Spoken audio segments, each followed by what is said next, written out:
Buenas noches a todos, qué rico poder estar nuevamente estudiando este libro de Mateo. Ujú. Bueno, empezamos, ya vimos los estatutos de felicidad, que fueron la bienaventuranza. La semana pasada estuvimos viendo los estatutos de responsabilidad, que eran la sal y la luz. Hoy vamos a empezar un grupo de nuevos estatutos para terminar nuestro capítulo 5 y esos son los estatutos llamados de autoridad.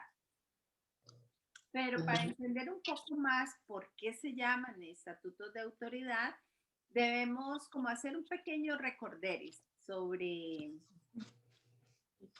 cómo Jesús, él afirmó que él venía a que él había venido a cumplir la ley y los profetas. Y con eso se refiere, cuando habla de ley, a la ley de Moisés, que fueron las normas, ¿no? Que Dios le dio a Moisés para Ujú, que ujú. enseñara al pueblo de cómo vivir de acuerdo a lo que él quería. Pero estos estatutos, estas normas que Dios le dio a Moisés, se las dio después de redimir al pueblo, después de sacarlo de la esclavitud. No se las dio antes de sacarlo de la esclavitud, no, sino que hubo como ese tiempo, ¿no? Los redimió, los tomó como su pueblo, esos son mi pueblo, y los voy a llevar a una tierra prometida. Entonces, ahí vemos cómo sabemos con lo que hemos estudiado de que el pueblo olvidó como el propósito en sí de esto y empezó a tratar de cumplir, ese pueblo judío empezó a tratar de cumplir esa ley por las razones equivocadas y aún se ve hoy en día como muchos cristianos o los judíos, como sea, quieren cumplir esa ley, pero como en sus fuerzas, ¿verdad? Pero la Biblia, como hemos visto, nos deja muy en claro que nadie puede ser redimido por cumplir la ley, sino por la fe en la obra redentora de Jesús. Eso es lo único que nosotros, eh, que la Biblia nos muestra, que solo por Jesús es que llegamos a hacer esto. Entonces, eh, ya en esta parte del capítulo 5, vamos a empezar con la introducción a estos estatutos de autoridad. Los encontramos en la primera parte, que es la enseñanza acerca de la ley, y va en Mateo 5, del 17 al 20. Si tienen su Biblia allí, la pueden leer. Yo voy a leerlo para que ustedes lo sigan. No malinterpreten la razón por la cual he venido. No vine para abolir la ley de Moisés o los escritos de los profetas. Al contrario, vine para cumplir sus propósitos. Les digo la verdad, hasta que desaparezcan el cielo y la tierra, no desaparecerá ni el más mínimo detalle de la ley de Dios hasta que su propósito se cumpla. Entonces, si no hacen caso al más insignificante mandamiento y les enseñan a los demás a hacer lo mismo, serán llamados los más insignificantes en el reino del cielo. Pero el que obedece las leyes de Dios y las enseña será llamado grande en el reino del cielo. Les advierto, a menos que su justicia supere a la de los maestros de la ley religiosa y a la de los fariseos, nunca entrarán en el reino del cielo. Entonces, aquí en esa introducción está muy claro. Dice que Jesús vino a cumplir los propósitos de la ley y a dar el verdadero significado de esa ley. Eso, en lo que acabo de leer, nos quedan claras tres cosas básicas, que es que aquel que suprima o quiebre los mandamientos y además de eso enseña a otros a hacer esto, será el más pequeño en el reino de los cielos. y que el que practica los mandamientos y también los enseña será el más grande. O sea, el que no lo hace y el que enseña a otros a no hacerlo es el más pequeño. Aquel que los hace y enseña a otros a hacerlo será el más grande. Y que el que no supere la justicia de los fariseos no entrará en el reino. O sea que para ver la ley de Dios en su verdadero significado y no en forma religiosa, eso vino Jesús. Él vino a demostrarnos que la ley, que la letra, o sea, todo lo que hacían los fariseos, todo eso, la letra, el conocimiento, eso mata, pero lo que da vida es el espíritu, como lo dice 2 Corintios 3:6. Él nos ha capacitado para ser servidores de un nuevo pacto, no el de la letra, sino el del espíritu, porque la letra mata, pero el espíritu da vida. Entonces, en esa introducción, en estos versículos, vemos que realmente Jesús vino fue a eso, a modelar, a mostrar ese propósito. Mire que la palabra transgredir o en la Reina Valera dice yo no he venido a transgredir, sino a cumplir la ley, quiere decir es saltar por encima o no obedecer.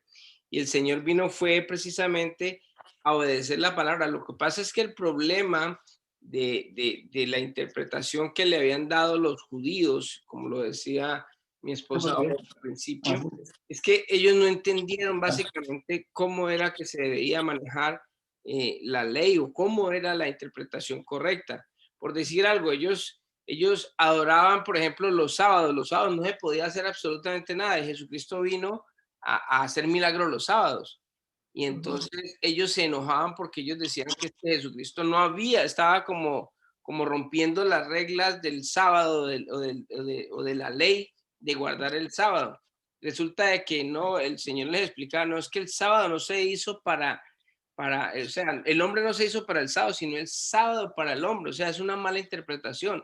El mismo trato que le daba a las mujeres, los judíos, creo que hasta el día de hoy todavía hay muchas culturas que las mujeres las tienen relegadas como un cero a la izquierda, ellas no opinan, ellas ni siquiera entran al templo, sino que tienen un lugar separado atrás, como por allá, relegadas, y no se contaban, porque inclusive en la palabra de Dios, en la Biblia dice que habían 5,000 hombres sin contar mujeres y niños, o sea que no eran tenidas como en cuenta. Y Jesucristo viene y las mujeres, por ejemplo, María, la hermana de Marta, se sentaba a los pies del Señor a escuchar la prédica, entonces decía, pero esto cómo así, o sea, si este hombre supiera verdaderamente la ley, debería de saber de que una mujer no puede estar ahí, la mujer tiene que estar cocinando o debe estar haciendo oficio como Marta. Supuestamente Marta estaba en lo correcto y María estaba en lo incorrecto. Entonces eso es lo que el Señor viene aquí e interpreta la ley como verdaderamente es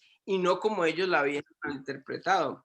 Entonces por eso es que él tuvo esos problemas de que ellos pensaron que él estaba incumpliendo la ley y no, él lo que estaba era dándole una correcta interpretación a los estamentos, a los estatutos que Dios le había dado a Moisés, que ellos habían volteado porque ellos le daban una interpretación diferente. Hay un libro que llama el Talmud, son 3 libros los que manejaban los judíos. Estaba la, la Torá. La Torá, que eran los mandamientos, el Pentateuco. Estaba el Tanaj, que era lo que es el Antiguo Testamento que nosotros manejamos, no el católico, sino el cristiano, que son los 39 libros, creo que son.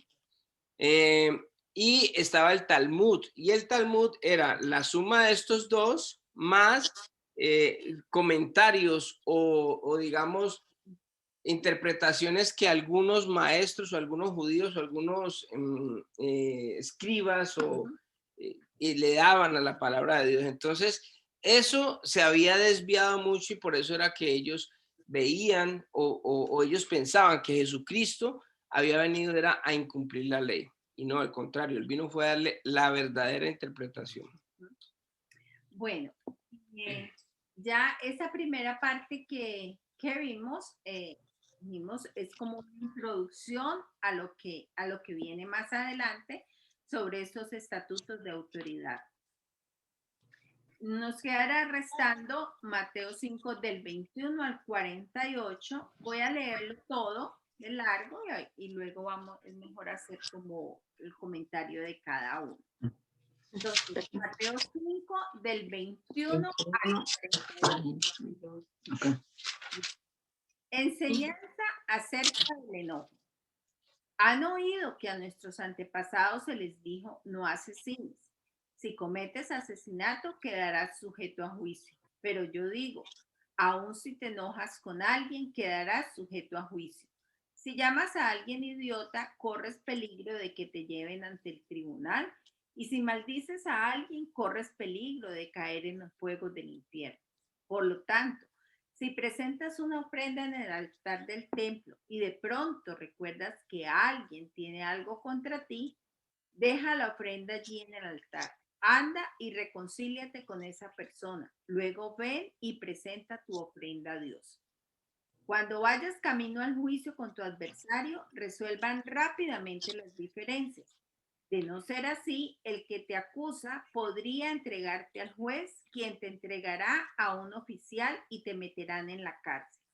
Si eso sucede, te aseguro que no te pondrán en libertad hasta que hayas pagado el último centavo. Enseñanza acerca del adulterio.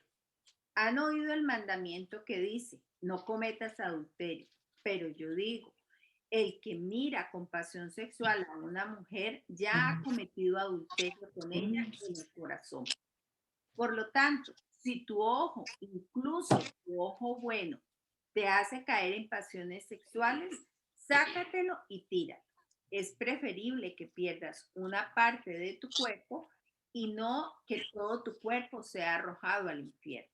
Y si tu mano, incluso tu mano más fuerte, te hace pecar, córtala y tírala. Es preferible que pierdas una parte de tu cuerpo y no que todo tu cuerpo sea arrojado al infierno. Enseñanza acerca del divorcio. Han oído la ley que dice, un hombre puede divorciarse de su esposa con solo darle por escrito un aviso de divorcio. Pero yo digo que un hombre que se divorcia de su esposa, a menos que ella le haya sido infiel, hace que ella cometa adulterio y el que se casa con una mujer divorciada también comete adulterio. Enseñanza acerca de los juramentos. También han oído que a nuestros antepasados se les dijo, no rompas tus juramentos, debes cumplir con los juramentos que le haces al Señor. Pero yo digo, no hagas juramentos, no digas por el cielo, porque el cielo es el trono de Dios. Y no digas por la tierra, porque la tierra es donde descansan tus pies. Tampoco digas por Jerusalén, porque Jerusalén es la ciudad del gran rey. Ni siquiera digas por mi cabeza, porque no puedes hacer que ninguno de tus cabellos se vuelva blanco o negro. Simplemente di si lo haré o no lo haré. Cualquier otra cosa proviene del maligno. Enseñanza acerca de la venganza. Han oído la ley que dice que el castigo debe ser acorde a la gravedad del daño, ojo por ojo y diente por diente. Pero yo digo, no resistas a la persona mala. Si alguien te da una bofetada en la mejilla derecha, ofrécele también la otra mejilla. Si te demandan ante el tribunal y te quitan la camisa, dales también tu abrigo. Si un soldado te exige que lleves un equipo por 1 kilómetro, llévalo 2. Dales a los que te pidan y no des la espalda a quienes te pidan prestado. Enseñanza acerca de amar a los enemigos. Han oído la ley que dice, ama a tu prójimo y odia a tu enemigo. Pero yo digo, ama a tus enemigos, ora por los que te persiguen. De esa manera estarás actuando como verdadero hijo de tu Padre que está en el cielo. Pues Él da la luz de su sol tanto a los malos como a los buenos y envía la lluvia sobre los justos y los injustos por igual. Si solo amas a quienes te aman, ¿qué recompensa hay por eso? Hasta los corruptos cobradores de impuestos hacen lo mismo. Y si eres amable solo con tus amigos, ¿en qué te diferencias de cualquier otro? Hasta los paganos hacen lo mismo. Pero tú debes ser perfecto, así como tu Padre en el cielo es perfecto. Bueno, aquí acabamos de leer 6 párrafos y estos párrafos tienen algo en común en su inicio. Mire que todos empezaron con palabras como ustedes han oído que se dijo a sus antepasados, ustedes han oído, todos tienen en común, esos 6 párrafos tienen esas palabras en común. O sea que allí es la ley de Moisés, o sea, han oído lo que la ley de Moisés dice, han oído estas palabras, pero también en los 6 párrafos se repite las palabras, pero yo les digo. Es Jesús quien viene y dice, pero yo les digo. Es aquí donde Él quiere venir y darnos el verdadero significado de estas cosas. Por ejemplo, en el primer párrafo se dice que matar es pecado, dice la ley de Moisés. Pero sentir ira en el corazón igual rompe ese mandamiento y es pecado y que es tan grave que inclusive llega a decir si tienes algo en contra de tu hermano, deja tu ofrenda allí, no la presentes, no presentes la ofrenda. Tu hermano tiene algo en contra, sí. al contrario.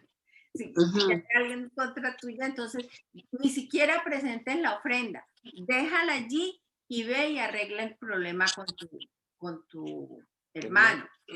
Oiga, pastora, y si, o sea, aquí habla de que la otra persona tiene problema con uno, ¿no? Uno lo quiere arreglar, pero la solución está en 2. Si el otro no quiere, no voy a dejar de diezmar. Tú has cumplido tu parte, tú has obedecido lo que la palabra te dice. O sea, él es muy claro cuando dice, ve y arregla. Si ya la otra persona no arregla, pero tuviste en tu corazón, ya estuvo la disposición de obedecer. Ya que la pelota en el otro campo. Ya es el problema de la otra persona, pero en tu corazón tú obedeciste. Tú hiciste tu parte. Sí, lo más importante es el óptimo sería el corazón de ambos, ¿no? Que ambos se arrepienten, pidan perdón, ambas partes y cambien dirección, ¿no? Pero como dice Kiana, pues si la otra persona, ok, se lo dejamos en las manos de Dios, ¿no? Claro. Orando por esta persona, ¿no? Y ya Dios es el que va a tomar o el que va a obrar, ¿no? Pero normalmente cuando uno va de una persona que tiene algo en contra de uno y uno va en buenos términos sí, exacto. Y pide uno perdón, porque pues la idea no es ir a, hey, ¿usted qué es lo que tiene contra mí? No, le he hecho algo malo, si he hecho algo que no me he dado cuenta, te pido perdón. Si te debo algo, te pago. Si cualquier cosa que la reacción siempre va a ser positiva. Entonces ahí vemos la disposición del corazón. En el segundo párrafo se habla de que el adulterio es pecado, dice la ley de Moisés. Pero Jesús aún dice, mirar y codiciar a esa mujer también rompe ese mandamiento. O sea, no ni siquiera llegar al acto sexual, solamente con la mente, con mirar, con pensar. Aquí vemos cómo también Jesús está evocando parte de las bienaventuranzas cuando nos hablaba en las bienaventuranzas de ser limpios de corazón. Entonces vemos cómo se va entrelazando los estatutos de felicidad con esto de autoridad. Entonces vemos, Moisés dice una cosa, pero Jesús viene y nos muestra el verdadero significado de eso, que no es solamente no llegar al acto sexual, sino en el pensamiento, en la mirada. Incluso cuando dice que no matar a alguien, o sea, uno de pronto nunca en su vida mata a alguien, pero de pronto puede odiar muchas personas. Entonces, de igual manera uno no lo mata porque uno de pronto va para la cárcel, pero en el corazón uno dice, Y el hijo de corazón madre, ya lo ha matado. o que le cayera un rayo. Ujú. Cosas como O, Sí, creo que ahí dice después, y lo maldice, ¿no? exacto. Dice, uno lo está maldiciendo con pensamientos, ¿no? Al menos el que lo asesinó lo mató y ya se olvidó de él porque pues ya no. Pero, sí. O pero por ejemplo, muchas veces uno mata en su corazón, o sea, ¿cómo les digo? Ya dice, ya no es mi hermano, para mí está muerto, o el sentimiento ya se murió, ¿no? Por decir, ya no eres mi padre, ya no eres mi madre, ya para mí estás muerto, o sea, es como dar algo simbólico también. Tengo una pregunta, con respecto a lo anterior, por ejemplo, ven que dice que deja tu ofrenda y ve y reconcíliate. Bueno, el dejar la ofrenda y no presentarla, o sea, es dejarla en el altar y ahí que se queda hasta que uno arregla el problema y ya presentarlo sería como darlo oficialmente, ¿o cómo? sí, básicamente, pero se deja la ofrenda en ese momento, porque acuérdate que el Señor es judío, ¿no? Nadie la platica y va a solucionar un problema. Pero dice, anda y reconcíliate con esa persona, luego ven y y presenta. presenta tu ofrenda a Dios. O sea, es como cuando uno, a ver, es como hacerla oficial, o sea, porque es que yo no puedo presentar algo si de pronto tengo algo en el corazón, o sea, como que traerla de corazón, porque mire que todo esto que estamos leyendo hasta ahora, está el corazón incluido ahí, está metido ahí. O sea, la felicidad en la La bienaventuranza. bienaventuranza del corazón puro, y cuando uno ve estos estatutos está mezclado el corazón, o sea que las cosas que Dios quiere que nosotros hagamos sea también de corazón, no es hacerlas por hacerlas. O sea, yo doy el diezmo y ya se acabó, pero estoy odiando y estoy maldiciendo y estoy haciendo muchas cosas que no debo hacer, pero diezmé. Entonces, ese diezmo no es tomado en cuenta por Dios, porque pues está bien que lo estás dando y de pronto vas a recoger de lo que has sembrado, que es dinero, ¿no? El que siembra dinero, pues va a recibir dinero porque el Señor tiene una promesa con respecto a eso. Pero en sí no se siente, no se recibe como debería de recibirse. Ajá, de pronto no sube hasta el cielo esa ofrenda porque pues, realmente el corazón de uno está dañado en ese momento, ¿no? Es igual, uno puede odiar a una persona y matarla en su corazón, pero también cuando uno habla de una persona, cuando levanta una calumnia, cuando el chisme, todo eso es matar.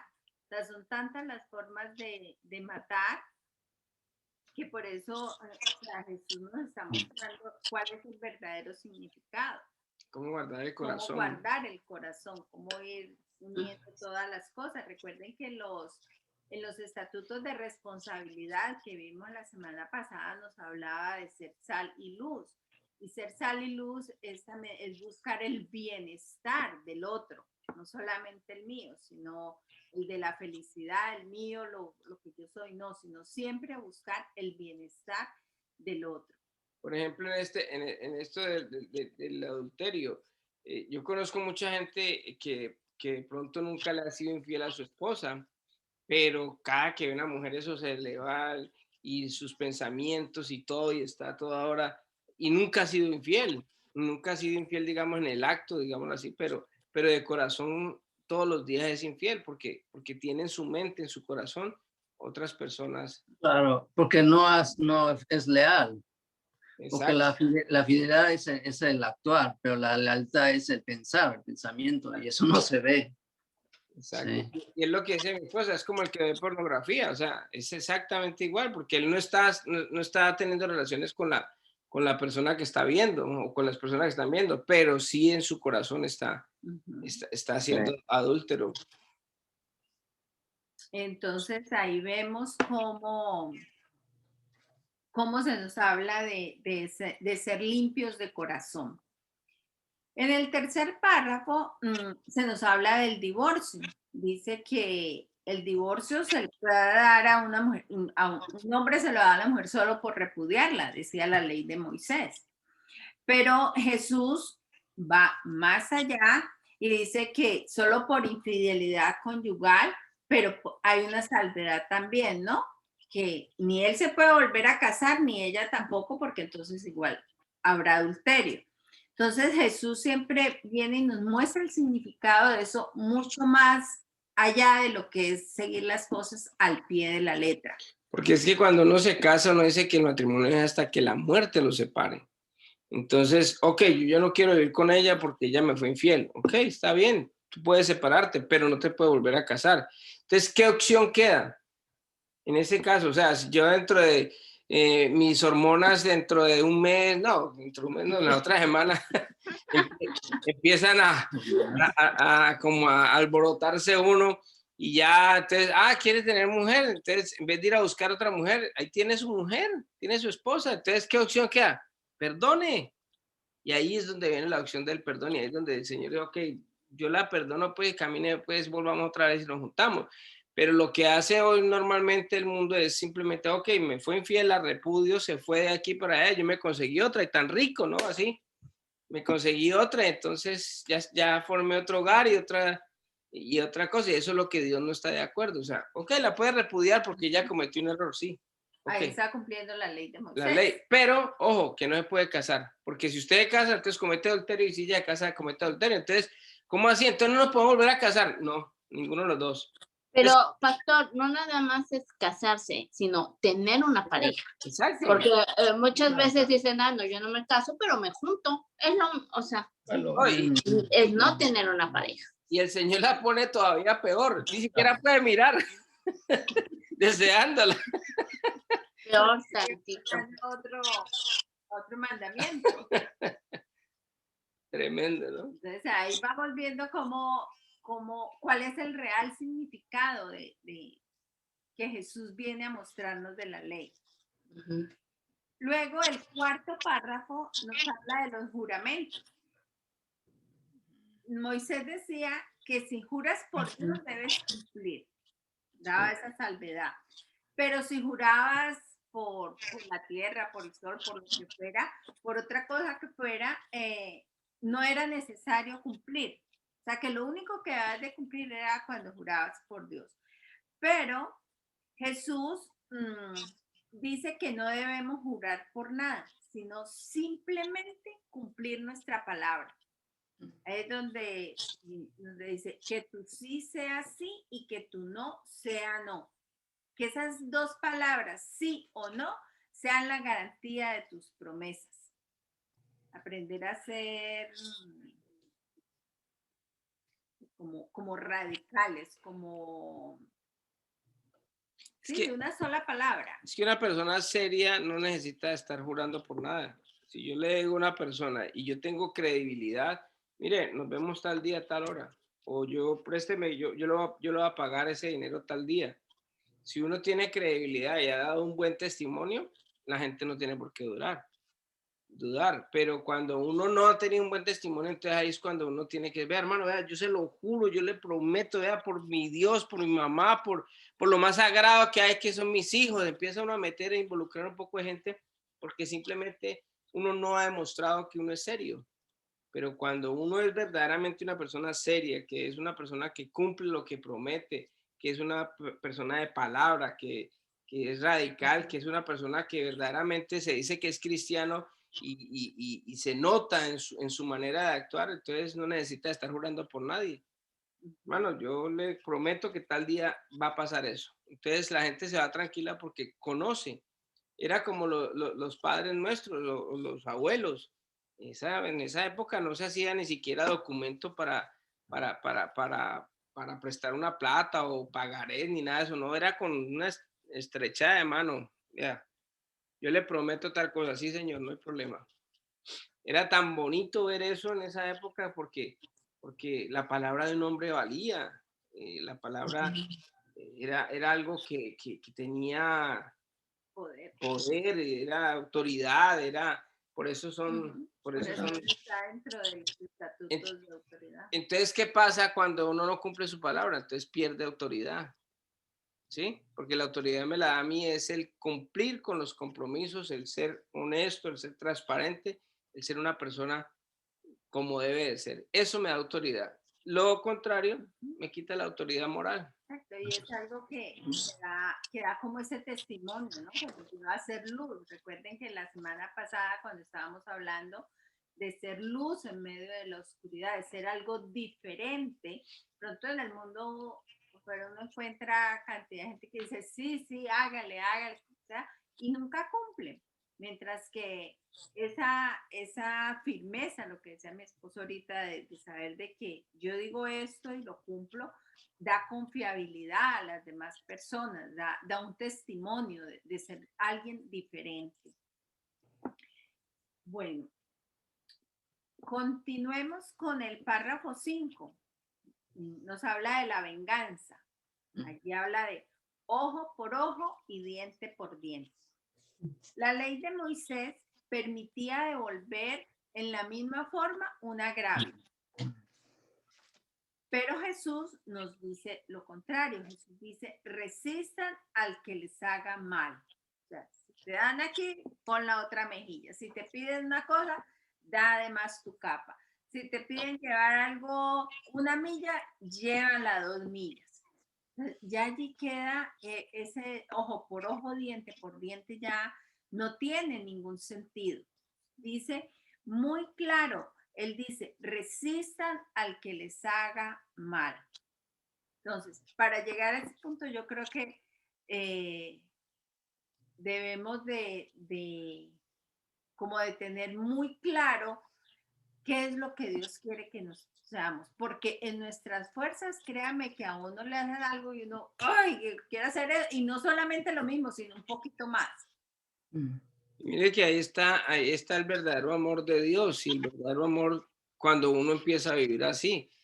No es fácil porque cuando a uno le hacen algo malo, lo primero que uno, dentro de sus derechos, incluso está en uno poder resistir en ese momento o decir, ahí un momentico, usted no, ¿por qué me está haciendo eso? ¿Por qué tal cosa? ¿No? O sea, como de... Pero el Señor dice que no, y cuando leemos en la primera carta de Pedro, en el capítulo 3, el apóstol Pedro dice que el Señor nunca se defendió ni nunca reclamó sus derechos, y él modeló eso cuando estaba aquí en la tierra, porque el Señor no aplicó esa ley se llamaba la del talión, que era válida. Usted le sacaron el ojo, usted saque el ojo a él y era legal. Pero el Señor convirtió la ley, los estatutos, en algo que era como rígido en volverlo el amor. O sea, no reclame lo que usted tiene derecho, sino que simplemente por amor deje eso a un lado. Y ahí viene una serie de cosas que también viene el perdón, vienen las cosas que nos está diciendo el Señor en todo esto, por ejemplo, el adulterio, en todo esto que nos ha mostrado el Señor, y es dejar ir, dejar, soltar. ¿Por qué? Ceder derecho. ¿Para qué? Para que el Señor, eso nos da precisamente autoridad, porque cuando una persona le hace mal a uno y uno le hace bien, dice que ascuas de juego le van a hacer en la cabeza. Y esas ascuas de juego es que una persona que le ha hecho mal todo el tiempo y uno le hace el bien, esa persona le va a dar vergüenza y se le va a poner la cara roja por eso que le está haciendo a uno. Y esa es la forma de actuar como un verdadero cristiano, como Dios quiere que nosotros actuemos. Claro. No Es por eso que Pablo dice que la ley nos hace ser libres. ¿Sí? Eso es lo que significa, pero mucha gente a veces lo interpreta lo contrario, ¿no? El que ser libre es uno puede pecar, ¿no? Hacer lo que quiere, ajá. Lo que quiera, pero no es cierto. Pablo se refiere a lo que usted ahorita explicó, pastor. Eso es la libertad de la ley, que nos hace libres de esa manera. Y ya no estar esclavizados por falta de perdón, o porque ya me hizo o tener malos pensamientos, o al rato me desquito, X y Y, ¿no? Es eso lo que se refería a Pablo en Romanos.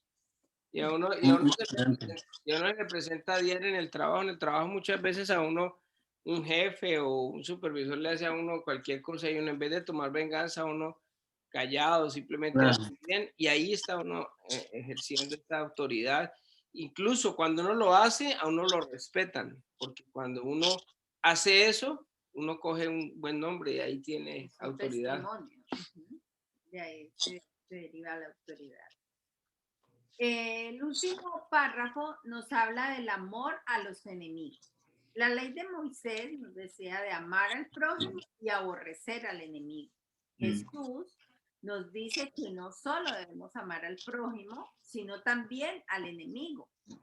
Y no se trata de un sentimiento como de lambonería, de amor, sino que es más bien el procurar el bien de los demás, el bien de esa persona que nos está, que es nuestro enemigo y nos ha de pronto declarado la guerra, cualquier cosa, pero Jesús nos llama a procurar el bien de esa persona. Allí volvemos a ver cómo las bienaventuranzas se vuelven a manifestar, porque Dios prometió llamar sus hijos aquellos que fueran pacificadores. Y pacificador es ese, aquel que aprende a ver a su enemigo no como su enemigo, sino a procurar siempre su bienestar.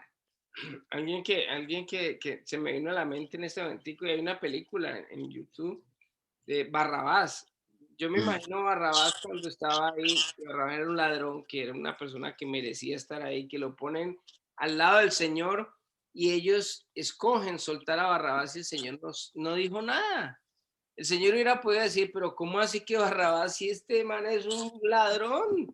Yo nunca, ¿a quién le he robado? ¿A quién le he quitado algo? ¿Qué le he hecho de algo de malo? Y el Señor no dijo nada. Y hay una película de Barrabás que dice en esa película que él se convirtió después de eso que hizo el Señor, de ese gesto, de esa bondad, de esa bondad, de ese ceder derechos para que él estuviera bien. Eso lo llevó, y yo pienso que esa película tiene mucho sentido porque es que tiene uno que ser muy duro, yo no sé qué, para no haberse dado cuenta de que el mismo Dios le dio esa oportunidad de volver otra vez a estar afuera. Y véanla, es bonita, es chévere, porque el hombre después se convierte al Señor y es bien, bien, bien interesante.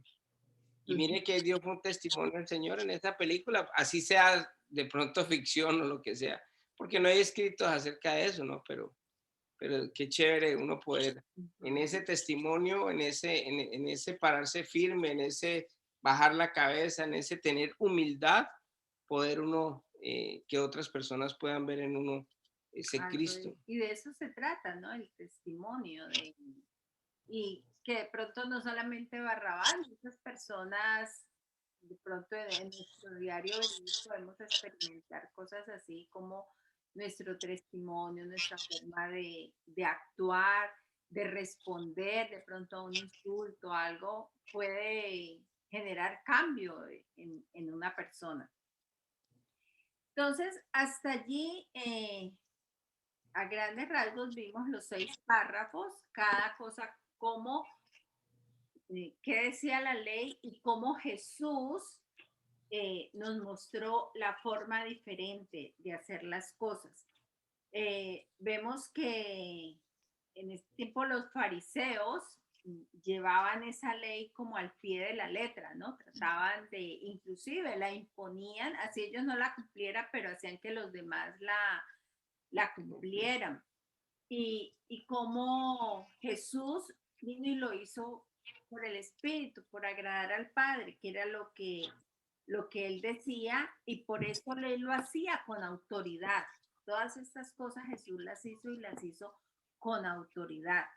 Y cómo esa autoridad, como hemos venido viendo, está tan ligada a la felicidad, al buscar el bienestar de los demás, al ser testimonio. Mire que siempre se nos está llamando a eso, a dar un buen testimonio, a testificar lo que Dios hace en nuestras vidas. Es de la única manera que otras personas lo van a ver. Recuerden que una persona no escucha lo que nosotros hablamos.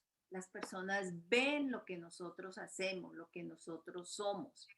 Entonces no es necesario coger a la gente a bibliazos, a compañeros de trabajo, a compañeros de estudio, a los vecinos. No, simplemente es nuestro testimonio y a eso estamos llamados, a un estilo de vida. Y es lo que Jesús ha venido enseñándonos a lo largo de estos capítulos que hemos estado estudiando es eso, cómo dejar de vivir por el conocimiento y más por la acción.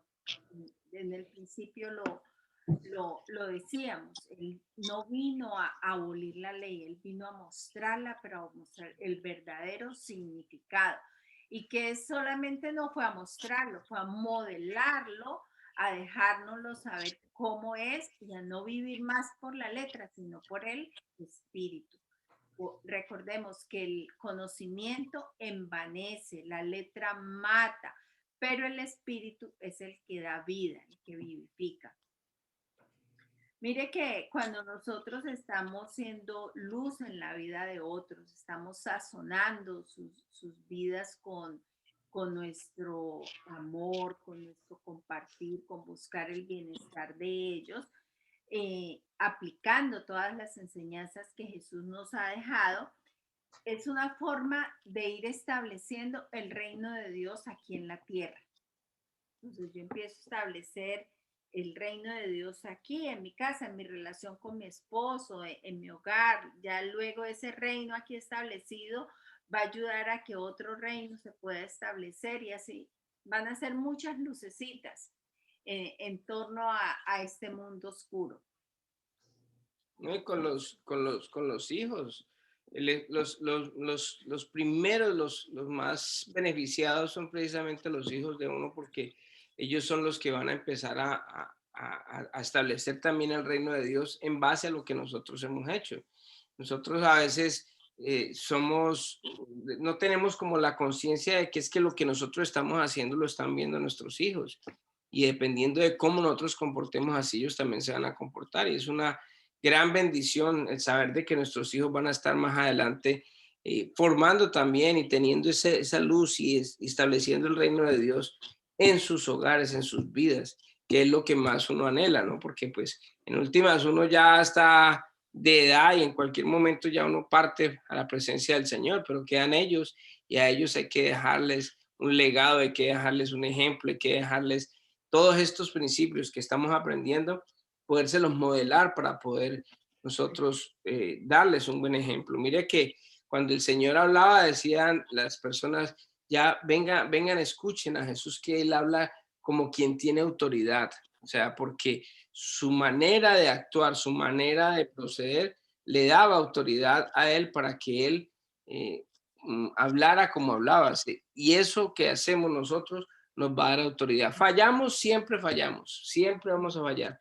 Pero dentro de la falla hay algo bonito, porque cuando uno falla, reconoce el error y pide perdón, eso le enaltece a uno, enaltece la amistad, enaltece las relaciones. Así que es una bendición muy grande poder uno también reconocer los errores. No solamente ser perfecto, porque sabemos que el único perfecto es Dios. Y nosotros todos somos imperfectos, todos cometemos errores, todos en un momento dado cometemos cualquier falta, y ahí es donde nosotros tenemos que sacar el manual. ¿Qué se hace cuando hay una falta, cuando cometemos un error? Pues pedir perdón. Pero es que es un hijo, pues con mayor razón, porque ahí le está modelando uno al hijo. Hijo, perdóname, me equivoqué, pasó esto y esto, y eso no le va a quitar a nadie nada, sino que la humildad que uno muestra, así como la humildad que tuvo Jesús, nos modeló y nos ayudó a nosotros, nos ayuda a cada momento a verdaderamente tener una buena interpretación de lo que es la ley y los mandamientos. No la religiosidad, que la religiosidad simplemente así era marcar una letra y marcar esto y no cumplir nada y hacer las cosas por hacerlas. En cambio, por el Espíritu, como le decía mi esposa, nos ayuda a vivir una vida agradable sin necesidad de estar de religioso y estar aparentando cosas, sino que verdaderamente cuidando nuestro corazón, que es lo más importante, porque en todo eso estaba metido el corazón. Y es que, con lo que decía mi esposo ahorita, nuestros hijos son unos testigos silenciosos. Nosotros a veces pensamos que ellos no nos están oyendo, no, están distraídos jugando. No, los niños tienen la capacidad de estar allí, prestando atención a todo. Entonces, nosotros debemos preocuparnos por con nuestro testimonio, enseñarles a ellos, darles las herramientas para lo que ellos van a enfrentar más adelante. Ese es nuestro llamado, ayudarlos a ellos, formarlos, cimentarlos. Muchas veces nosotros nos preocupamos más, no, ¿por qué les vamos a dejar el legado material? O sea, trabajo más para poder dejarles la casa, el carro, plata en el banco, pero no nos preocupamos por cimentar esa parte en ellos. Entonces, el llamado, lo que Jesús nos dice es a vivir, a que todo eso sea un estilo de vida. No, y hay algo más tenaz que a veces cometemos el error muchos de nosotros, y es que a veces nosotros queremos aparentar algo diferente afuera en la calle, con los amigos, con las personas que definitivamente no tienen uno nada que ver, que muchas veces con la misma familia. Uno en la casa uno es como diferente, afuera guarda una apariencia o en el trabajo o en la iglesia, donde quiera que uno esté, pero en la casa uno es muy diferente, y ahí en la casa es que uno debería marcar la diferencia y no afuera. Afuera pues también, pero es más importante dentro de la casa que afuera incluso. Entonces no sé si de pronto alguien tiene algún comentario. ¿Algo extra? No, se hace bola. Bueno, a mí yo me hizo bola, ¿sí? Entonces yo oré y con el Espíritu Santo poco a poco, ¿no? Pero no fue de un día para otro que uno le da entendimiento, ¿no? Sino Dios quiere que uno escudriñe la palabra, ¿no? Por ejemplo, en Pablo dice, pues no se es un verdadero judío solo por haber nacido de padres judíos, ni por haber pasado por la ceremonia de la circuncisión. No, un verdadero judío es aquel que tiene el corazón recto a los ojos de Dios. La verdadera circuncisión no consiste meramente en obedecer la letra de la ley, sino que es un cambio en el corazón producido por el Espíritu de Dios. Y una persona con corazón transformado busca la aprobación de Dios, no la de la gente. Eso es lo que hablamos ahorita, todo eso de manera resumida, ¿no? Realmente es eso, que nuestro corazón esté transformando y que todo lo que estemos haciendo, pensamos, sea siempre pensando que si Dios va a ser, si vamos a ser aprobados por Dios, ¿no? Amén. Sabiendo que, como usted lo dijo, que no somos perfectos y Dios lo sabe.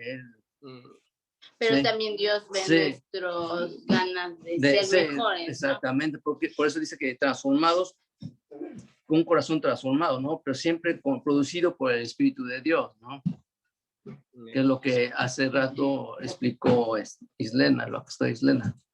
Mire que si vemos el resumen de todo, cada que nosotros estudiamos algo, está el ingrediente del amor puesto ahí. Pero el amor de Dios, ¿cuál es el amor de Dios? Porque de tal manera amó Dios al mundo que dio a su Hijo unigénito, porque siempre está pensando en el otro.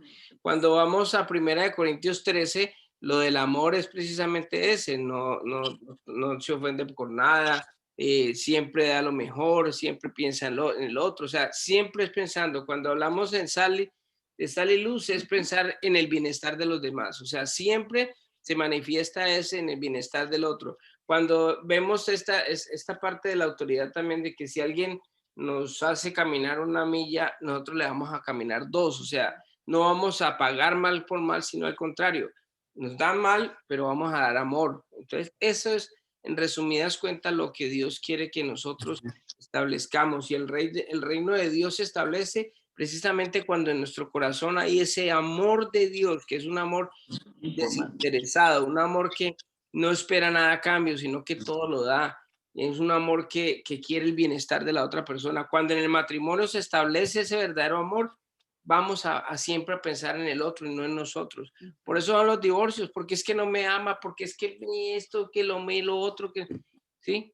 Nunca un divorcio va a ser porque no nos divorciamos. ¿Por qué? Porque es que ella no se deja amar y yo tampoco me dejo amar. Entonces, nunca es por eso, es por el contrario, es porque no me ama, porque se acabó la parte del egoísmo que uno siempre ha querido.